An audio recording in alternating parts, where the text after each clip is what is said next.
মরণব্যাধি ক্যান্সারে জীবন অনিশ্চিত জেনেও সেটাকে উপভোগ করার চেষ্টায় নিজেকে ব্যস্ত রেখেছে ১৩ বছর বয়সী সিফাত নূর। আমার দাদার নিয়ে বিদ্যুৎ ফাইটে আমার দাদার নিয়ে আমি কথা কইবেন না, আপনারা দোয়া করেন।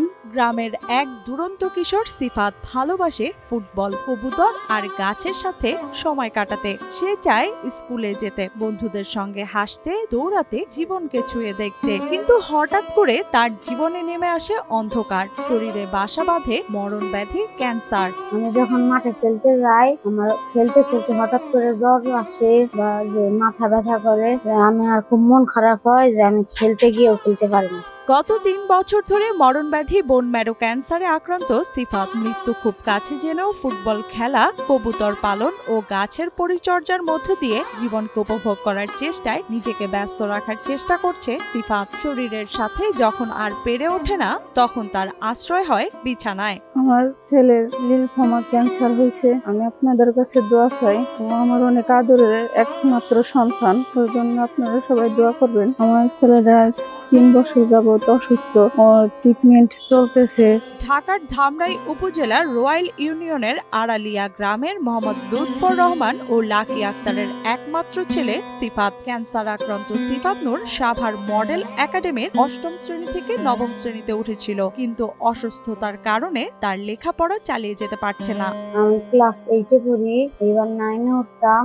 আমার মাথা ঘোরায়, মাথা ব্যথা করে আর মাঝে মাঝে জ্বর আসে, তার জন্য আমি স্কুলে যেতে পারি না। ক্যান্সারে আক্রান্ত সিফাতকে সুস্থ করতে হাল ছাড়েনি বাবা ও দাদা। তাদের সমস্ত আয় ও সম্পদ দিয়ে তার চিকিৎসা করাচ্ছেন। আশার আলো দেখিয়েছেন ডাক্তার, বলেছেন বোন ম্যারো ট্রান্সপ্লান্ট করলে পুরোপুরি সুস্থ হবে সিফাত। কিন্তু এই ব্যয়বহুল চিকিৎসার জন্য প্রয়োজন প্রায় ৪০ লাখ টাকা। অনেক বাংলাদেশে চিকিৎসা করে তারপর আমি ইন্ডিয়াতে গেছিলাম। ইন্ডিয়া থেকে ডাক্তার আমার বাংলাদেশের ডাক্তার কাছে পাঠাইছে। বাংলাদেশের ডাক্তারের কাছে থেকে আমি অনেক চিকিৎসা, অনেক কেমোথেরাপি, কেমো দিছি। তারপরে একটা ৮০,০০০ টাকা দাম, সেটা ৩টে পরীক্ষা করছি। ইতিমধ্যে আমরা তাকে নিয়ে ইন্ডিয়াতে গিয়েছিলাম। ইন্ডিয়ার ডাক্তার তারা তাকে চিকিৎসা করাকালীন সময়ে বলেছেন তার যেহেতু ছেলেটা ছোট, তার চিকিৎসা যদি পরিপূর্ণ চিকিৎসা হয় সেক্ষেত্রে সে ভালো হওয়া সম্ভব। কিন্তু আমাদের এই চিকিৎসা চলাকালীন সময়ে প্রায় ৪০ লক্ষ টাকার প্রয়োজন, যে টাকাটা এই পরিবারের পক্ষে বহন করা একেবারেই অসম্ভব। স্বাস্থ্যকর অল টাইম হানিকম, সব সময় অল টাইম হেলদি লাইফ। সহায় সম্বল যা ছিল ইতিমধ্যে সবকিছু চিকিৎসার কাজে ব্যয় করে নিঃস্ব সিফাতের পরিবার। যেটুকু ভিটে বাড়ি আছে তা বিক্রি করলে যা পাওয়া যাবে তাতে তার চিকিৎসার খরচের ছোট্ট একটি অংশও হবে না। আর তাই নাতি সিফাতকে বাঁচাতে বিত্তবানদের সহযোগিতা চান দাদি। আপনারা সবাই দয়া মায়া করে আমার দাদুনিকে সাহায্য করেন, যদি মনে ধরে, আর যদি না মনে ধরে আপনারা দোয়া করেন, পড়ান বইরা আবার দাদুর যদি আল্লাহ ভালো করে।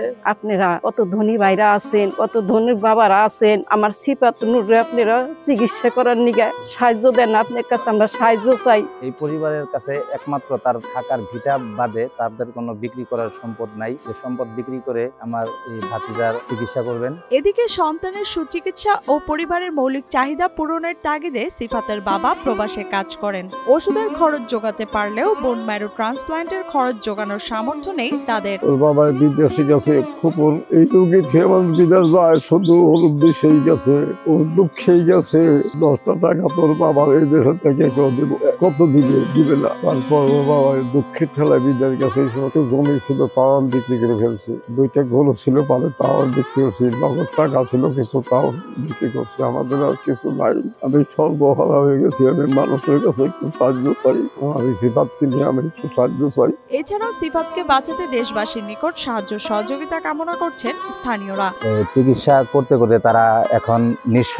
আমরা এলাকাবাসী আমাদের সাধ্যমতো চেষ্টা করেছি। আপনারা সহৃদয়বান ব্যক্তি যারা আছেন সকলের দৃষ্টি আকর্ষণ করছি, আপনারা সকলেই আমার এই ভাতিজার পাশে দাঁড়াবেন।